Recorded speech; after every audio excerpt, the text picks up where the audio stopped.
En la madrugada del 12 de junio de 2025, el Aeropuerto Internacional de la Ciudad de México operaba bajo la aparente tranquilidad que caracteriza las horas previas al amanecer. Los trabajadores nocturnos realizaban sus labores rutinarias, los aviones despegaban y aterrizaban según lo programado, y el murmullo de las operaciones aeroportuarias llenaba el ambiente. Sin embargo, a las 4:47 de la mañana, un evento sin precedentes estaba a punto de desarrollarse, uno que cambiaría irrevocablemente el panorama de la lucha contra el narcotráfico en América del Norte.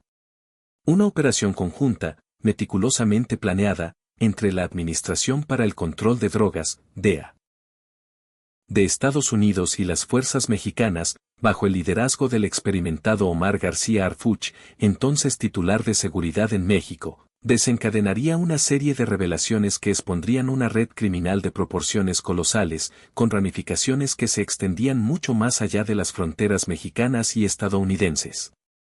El foco de esta operación fue un vuelo charter identificado con el código MX-2847, que había despegado horas antes desde una pista clandestina en Culiacán, Sinaloa, un bastión conocido de actividades relacionadas con el crimen organizado.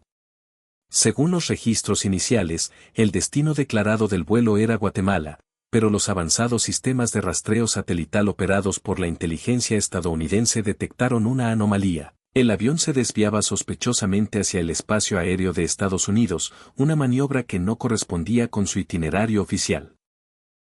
Las alarmas se encendieron cuando las comunicaciones interceptadas por la DEA revelaron códigos y patrones lingüísticos que coincidían con los utilizados en operaciones de tráfico de fentanilo, la droga sintética que, en el último año, había cobrado la vida de más de 70,000 personas en Estados Unidos, alimentando una crisis de salud pública sin precedentes.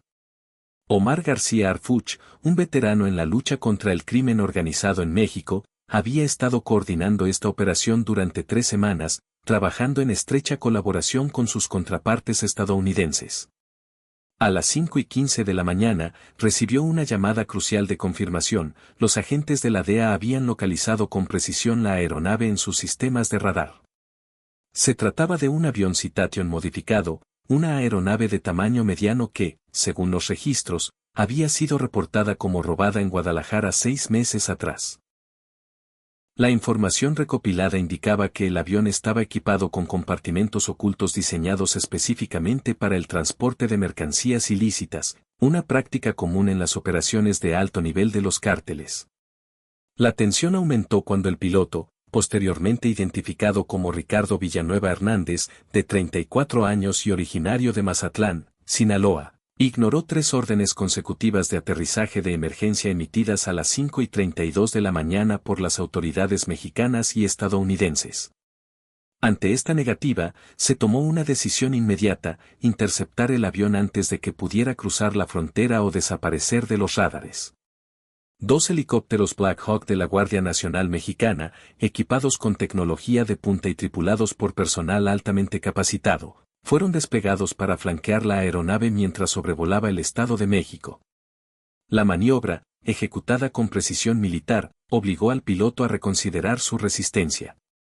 Finalmente, a las 5:50 am, Villanueva accedió a aterrizar en una pista militar en Santa Lucía, un complejo estratégico al norte de la Ciudad de México que había sido preparado para recibir la operación. El aterrizaje fue capturado por cámaras de seguridad militar instaladas en la pista. Las imágenes, que más tarde se filtrarían parcialmente a los medios, mostraban a Villanueva emergiendo de la cabina con las manos en alto, su rostro reflejando una mezcla de nerviosismo y agotamiento. El piloto, visiblemente sudoroso y con una expresión de ansiedad, fue inmediatamente detenido por un contingente de más de 200 efectivos, compuesto por agentes de la DEA, elementos de la Guardia Nacional Mexicana y personal especializado de la Secretaría de Seguridad y Protección Ciudadana. El perímetro estaba asegurado bajo el mando directo de García Harfuch, quien supervisaba cada detalle de la operación para garantizar que no hubiera margen de error. La inspección de la aeronave comenzó de inmediato, liderada por el supervisor especial de la DEA, Mark S.T. Thompson, un agente con más de 2 décadas de experiencia en operaciones antidrogas. Lo que los agentes descubrieron dentro del avión superó incluso las expectativas más audaces. En compartimentos ocultos, ingeniosamente diseñados para evadir detección, se encontraron 847 kilogramos de fentanilo puro, cuidadosamente empaquetados en 1.200 paquetes sellados al vacío. Según los cálculos preliminares de la DEA, este cargamento tenía un valor estimado en el mercado negro de más de 85 millones de dólares. Más alarmante aún, los expertos calcularon que esta cantidad de fentanilo podría haber sido procesada para producir aproximadamente 420 millones de dosis letales, una cifra que ponía en perspectiva la magnitud de la amenaza que representaba este decomiso. Sin embargo, el verdadero impacto de la operación no se limitaría al decomiso del cargamento. A las 8:45 de la mañana. Durante el primer interrogatorio formal de Villanueva, llevado a cabo en una instalación de alta seguridad en Santa Lucía y en presencia de un abogado de oficio, el piloto comenzó a desmoronarse. Inicialmente reticente, la presión de las pruebas presentadas por los agentes, incluyendo grabaciones de sus comunicaciones interceptadas, lo llevó a confesar. Con voz temblorosa, Villanueva declaró: "Esto no es solo un vuelo. Es parte de algo mucho más grande. Hay una red que ustedes ni siquiera imaginan. Laboratorios en China, rutas a través del Pacífico, y personas muy poderosas en ambos lados de la frontera están moviendo esto".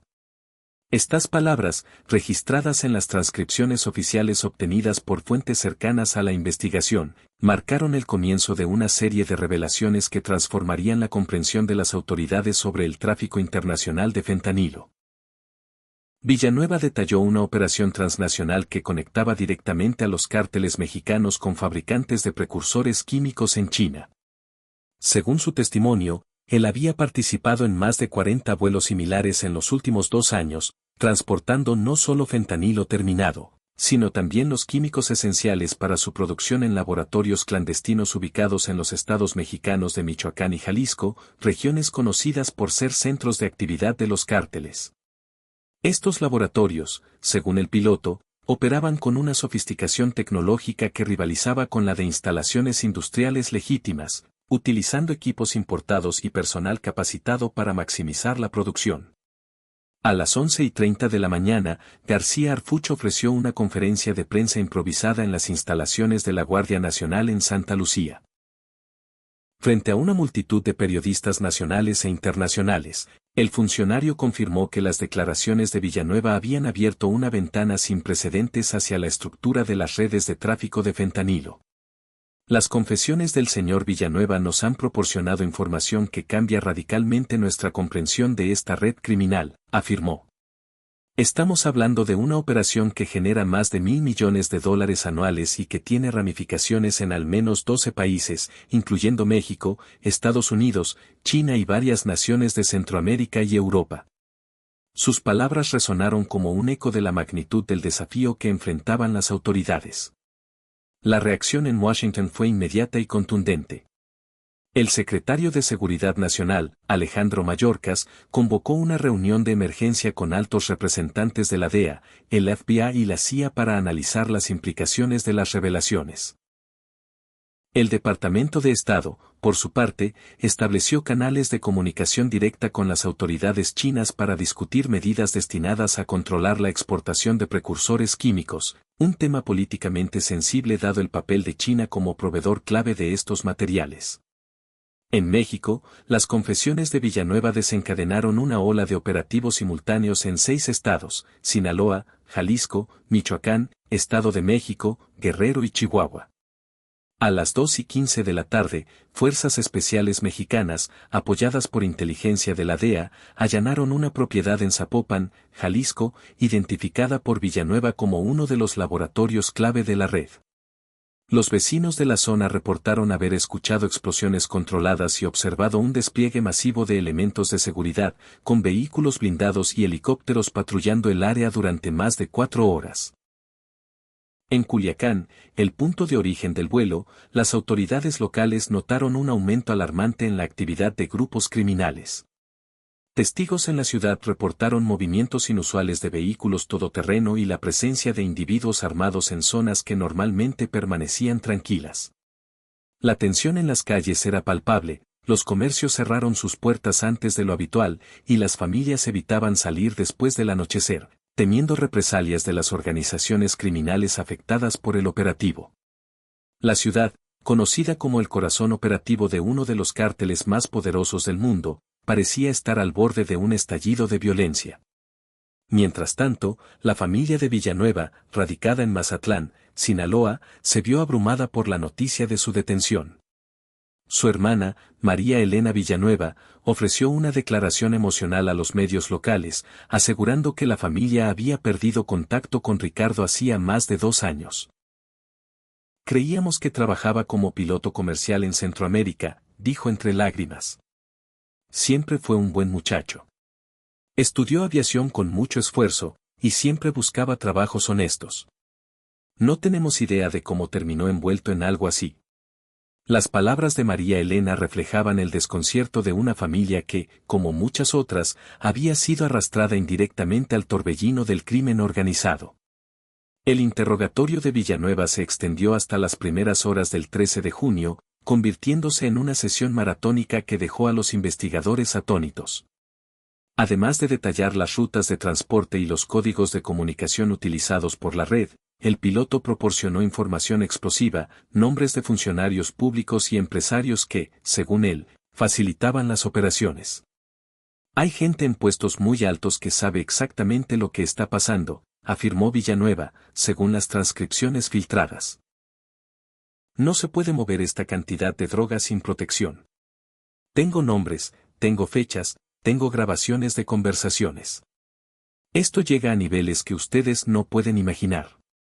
Estas acusaciones desataron una tormenta política en ambos lados de la frontera.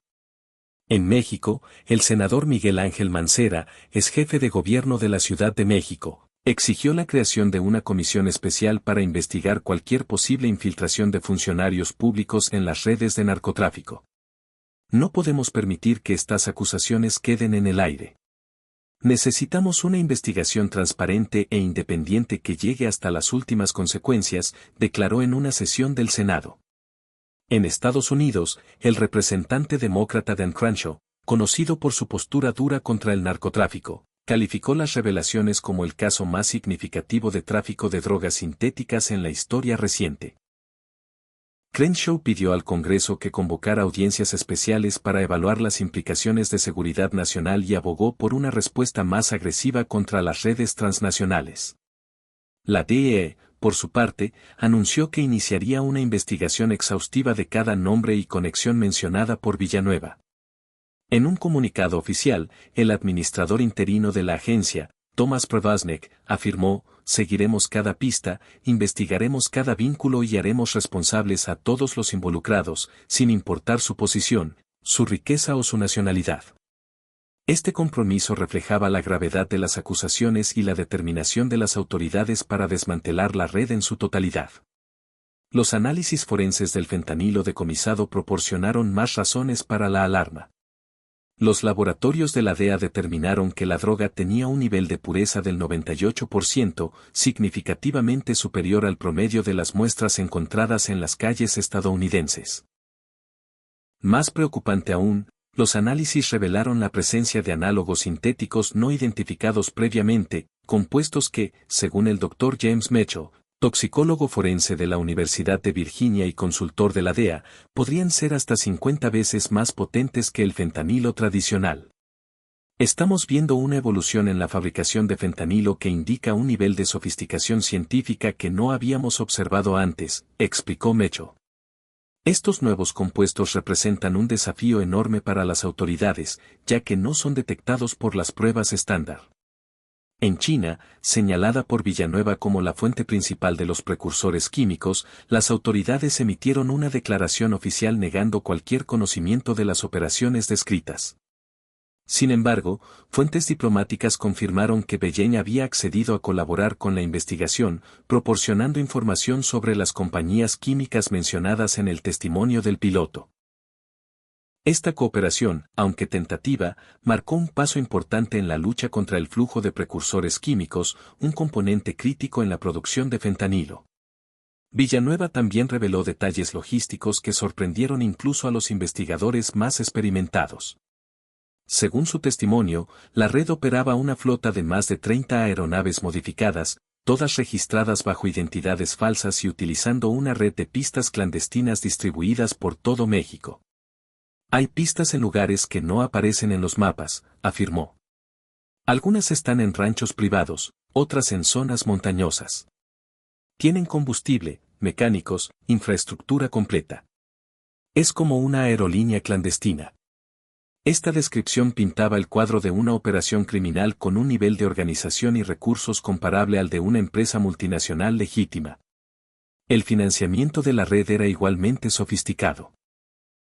Villanueva describió un sistema de lavado de dinero que involucraba criptomonedas, inversiones en bienes raíces y negocios fachada en múltiples países. Según sus cálculos, la organización había movido más de $400 millones en los últimos 6 meses a través de estos canales. Estas revelaciones tuvieron un impacto inmediato en los mercados financieros. Las acciones de varias compañías farmacéuticas cayeron abruptamente ante la perspectiva de regulaciones más estrictas sobre los precursores químicos, mientras que las empresas especializadas en tecnologías de detección y seguridad experimentaron un aumento significativo en sus valores bursátiles. En las comunidades más afectadas por la crisis del fentanilo, como Baltimore, Maryland, las noticias del operativo generaron una mezcla de esperanza y escepticismo. Sara Martínez, una madre que perdió a su hijo de 22 años por una sobredosis de fentanilo el año anterior, expresó su deseo de que el caso marcara un punto de inflexión. Espero que esto signifique que finalmente llegarán a los verdaderos responsables, no solo a los distribuidores callejeros, sino a los que mueven estas drogas a gran escala, declaró en una entrevista con un medio local. Sin embargo, expertos en políticas de drogas, como el Dr. Carl Hart, profesor de psicología y neurociencia en la Universidad de Columbia, advirtieron que el decomiso, aunque significativo, podría ser solo una fracción de las operaciones totales. Por cada red que descubrimos, probablemente hay decenas más operando en la sombra, señaló Hart. La cooperación internacional desencadenada por el caso se extendió rápidamente. Las autoridades canadienses reportaron conexiones entre las rutas descritas por Villanueva y un reciente aumento en los decomisos de fentanilo en la frontera entre Canadá y Estados Unidos. En Europa, donde el fentanilo aún no había alcanzado los niveles de crisis observados en América del Norte, la Europol emitió una alerta especial instando a los países miembros a intensificar la vigilancia en puertos y aeropuertos ante la posibilidad de que las rutas de la red se expandieran hacia el continente. El 14 de junio, 2 días después de su detención, Villanueva fue formalmente acusado de múltiples cargos federales, incluyendo tráfico de drogas, conspiración internacional y lavado de dinero. Su abogado defensor, asignado por el Estado, indicó que el piloto estaba cooperando plenamente con las autoridades en un esfuerzo por obtener una reducción de sentencia. La audiencia inicial atrajo una atención mediática sin precedentes, con el juzgado federal en la Ciudad de México lleno de reporteros, familiares de víctimas de sobredosis y activistas contra el narcotráfico. La seguridad fue reforzada con más de 50 agentes federales asegurando el perímetro del edificio. El juez federal Carlos Mendoza ordenó que Villanueva permaneciera en custodia sin posibilidad de fianza, citando el riesgo de fuga y la gravedad de los cargos. Mientras tanto, los operativos derivados de las confesiones de Villanueva continuaron expandiéndose. El 15 de junio, las autoridades en Michoacán reportaron el descubrimiento de un laboratorio clandestino cerca de Apatzingán, que coincidía exactamente con las descripciones del piloto. El complejo, oculto en una zona rural, estaba equipado con maquinaria de última generación capaz de producir más de 500 kilogramos de fentanilo al mes. Los técnicos forenses encontraron precursores químicos con etiquetas en chino, corroborando las afirmaciones de Villanueva sobre las conexiones internacionales. Además, se descubrieron documentos que sugerían la existencia de al menos otros 6 laboratorios similares en diferentes estados de México. La magnitud de estos hallazgos llevó a García Harfuch a declarar que México enfrentaba la operación de producción de drogas sintéticas más sofisticada jamás descubierta en el país. En una conferencia de prensa conjunta con representantes de la DEA, anunció la creación de una fuerza especial dedicada exclusivamente a desmantelar la red revelada por Villanueva. En Washington, la respuesta política fue igualmente contundente. El presidente Joe Biden ordenó una revisión completa de las políticas de control de drogas sintéticas y autorizó recursos adicionales para combatir el tráfico de fentanilo. El Congreso comenzó a debatir legislación para endurecer las penas por tráfico de drogas sintéticas y aumentar los fondos para programas de tratamiento de adicciones.